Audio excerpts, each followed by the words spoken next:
Halo siswa kelas 4, hari ini kita akan belajar tentang nilai-nilai Pancasila dalam kehidupan yang akan diajarkan oleh Miss Elizabeth Simarmata. Tahukah siswa kelas 4 apa itu Pancasila? Nah, untuk memahami apa itu pengertian Pancasila, coba dengar Miss ya. Ayo duduk yang rapi.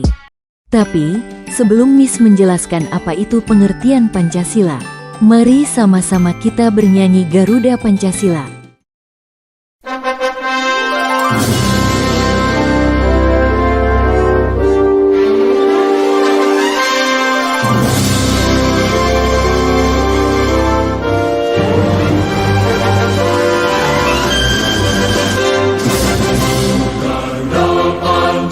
Pancasila, akulah pendukungmu, patriot proklamasi, sedia berkorban untukmu. Pancasila dasar negara, rakyat adil maupun sentosa, pribadi bangsaku, ayo maju.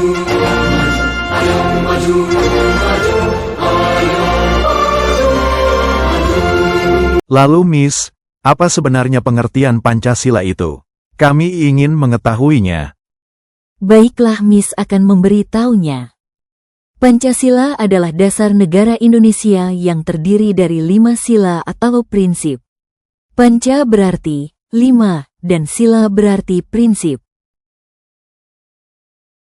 Untuk memahami isi dari kelima sila Pancasila, yuk simak video berikut ini yang telah Miss Elizabeth buat.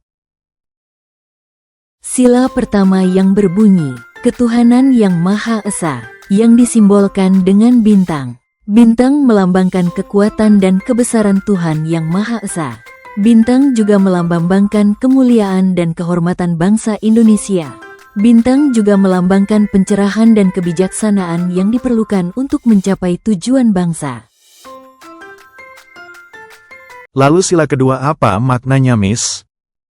Sila kedua yang berbunyi, Kemanusiaan yang adil dan beradab, yang disimbolkan dengan rantai. Adapun makna dari simbol rantai yaitu menghargai hak asasi manusia, menjunjung tinggi nilai keadilan dan peri kemanusiaan, memperlakukan sesama manusia secara adil dan bermartabat, tidak membedakan manusia berdasarkan suku, agama, ras atau golongan.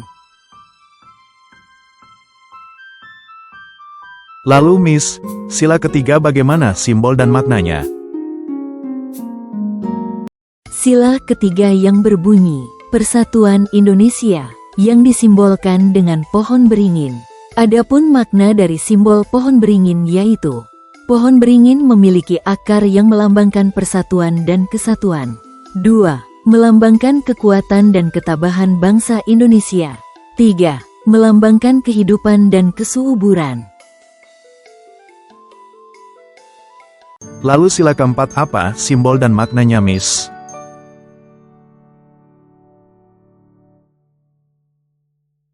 Sila keempat yang berbunyi, Kerakyatan yang dipimpin oleh hikmat kebijaksanaan dalam permusyawaratan dan perwakilan, yang disimbolkan dengan kepala banteng. Adapun makna dari kepala banteng ialah melambangkan kekuatan dan semangat bersama, melambangkan demokrasi, menggambarkan kebijaksanaan dalam memimpin. Sila kelima yang berbunyi, Keadilan sosial bagi seluruh rakyat Indonesia, yang disimbolkan dengan padi dan kapas. Padi melambangkan kemakmuran dan kesejahteraan, kesuburan dan kemampuan. Kapas melambangkan kemakmuran dan kesejahteraan, kemampuan dan kreativitas. Kita sudah mengetahui apa itu Pancasila dan bagaimana simbol dari tiap sila Pancasila serta makna dari tiap simbol. Lalu, hal yang perlu kita ketahui berikutnya ialah penerapan sila Pancasila dalam kehidupan sehari-hari. Apakah kalian mempunyai teman di rumah atau bahkan di sekolah yang berbeda agama dengan kalian? Lalu jika ada, bagaimana sikap kalian? Apakah tetap berteman atau menjauhinya? Berbeda agama, Jadi, teman atau musuh? Berikut contoh penerapan sila pertama. Yuk, simak video berikut.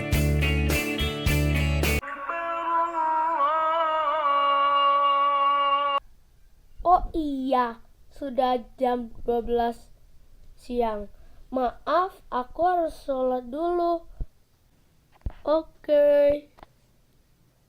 Adam, sudah waktunya makan siang nih. Aku juga mulai terasa lapar. Ayo kita makan.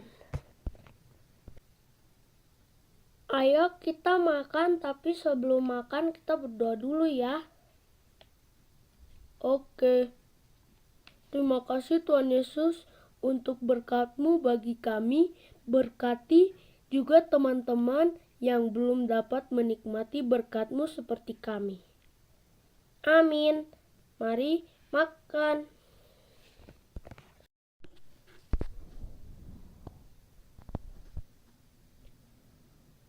Aku sudah selesai. Oh maaf, Zalif. Kami lagi makan dulu ya. Selamat makan teman-teman. Maaf, aku tidak bisa bergabung karena sedang berpuasa. Tidak apa-apa, Zalif. Pesan moralnya, saling menghormati, itu indah bukan? Lalu Miss, bagaimana contoh penerapan sila kedua? Iya, Miss, kami ingin tahu. Berikut adalah contohnya. Pada pagi hari itu, ada beberapa pemuda yang sedang terburu-buru berjalan menuju ke sekolahannya. Lama banget dah jalannya, cepetan dong, keburu telat nih. Santai aja kali, nggak bakalan telat juga. Kamu lupa, hari ini kan upacara. Oh iya, lupa. Gini nih, kalau main mulu.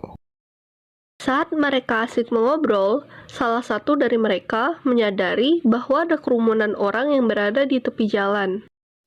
Diam dulu deh. Itu apaan coba? Kok rame banget? Apa jangan-jangan ada orang kecelakaan gak sih?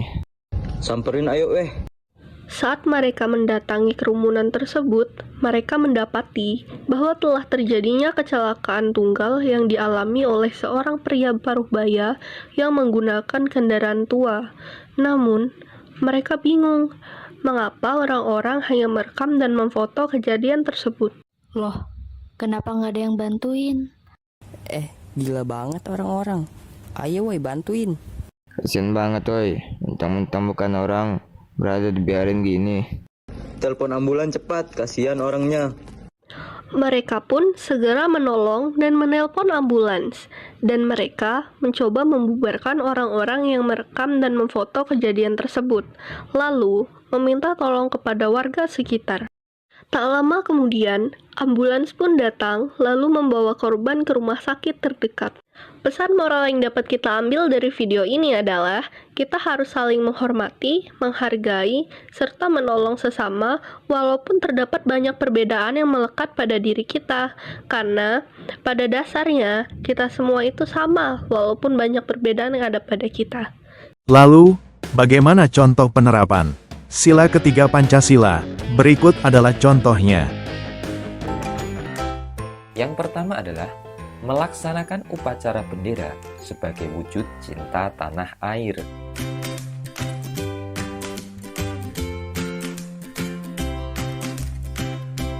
Yang kedua, rasa cinta tanah air juga dapat diwujudkan dengan menyanyikan lagu-lagu nasional. Ketiga, melakukan piket kelas bersama sebagai wujud persatuan. Keempat, menjaga kerukunan dengan teman tanpa memandang perbedaan. Kelima, menjaga kekompakan saat bermain atau berolahraga di sekolah. Lalu, bagaimana contoh penerapan sila keempat Pancasila? Berikut adalah contohnya. Cerita tentang sebuah keluarga yang sedang berkumpul membicarakan tujuan piknik. Ada ayah, ibu, kakak, dan adik. Ayah membuka percakapan. Ayo anak-anak, kita liburan. Besok pikniknya kemana? Ke pantai saja, Ayah. Ke Ragunan ya? Bagaimana kalau ke rumah nenek saja? Wah, kok tujuannya berbeda-beda? Ayah jadi bingung. Kalau begitu, bagaimana kalau kita ikut saran ibu saja ke rumah nenek? Karena kita sudah lama tidak mengunjungi nenek. Setuju ya. Aku tidak mau. Aku maunya ke pantai. Pantai, pantai. Siti, tidak boleh begitu. Ayah, ibu, dan kakak sudah sepakat untuk ke rumah nenek. Siti seharusnya menghormati keputusan kita semua. Baiklah Ayah, aku ikut saran ke rumah nenek. Yang penting kita piknik. Terima kasih Ayah. Nah, begitu Siti. Itu baru namanya anak yang baik. Lalu, bagaimana contoh penerapan sila kelima Pancasila? Berikut adalah contohnya. Sikap adil terhadap sesama, memberikan kesempatan kepada setiap orang untuk mengeluarkan pendapat. Contoh saat di ruang kelas diadakan musyawarah pemilihan ketua kelas dengan sistem voting. Pendapat yang paling banyak dipilih adalah keputusan yang disepakati bersama. Kedua, contoh hak dan kewajiban. Hak, bersepeda di jalan. Kewajiban, mengendarai sepeda di jalur yang telah ditentukan. Contohnya, Andy bersepeda di jalan yang dikhususkan untuk pesepeda. Andi tidak mengambil jalanan umum yang lain karena selain merugikan hak pengendara yang juga ikut membahayakan dirinya sendiri. Ketiga, menghormati hak-hak orang lain. Contoh, pada hari Jumat Andi, Dina, Kezia sepakat mengerjakan tugas kelompok di rumah Kezia setelah pulang sekolah. Tetapi Andi izin hadir sedikit terlambat karena ia harus melaksanakan sholat Jumat terlebih dahulu. Dan akhirnya mereka mengubah waktu tugas kelompok setelah Andi selesai melaksanakan sholat Jumat. Jadi, pada dari penjelasan sebelum ini penerapan sila kelima di kehidupan sehari-hari dapat disimpulkan bahwa kita harus saling menghormati, menghargai satu sama lain, dan tidak mengambil hak orang lain. Demikianlah materi kita hari ini mengenai penerapan Pancasila dalam kehidupan.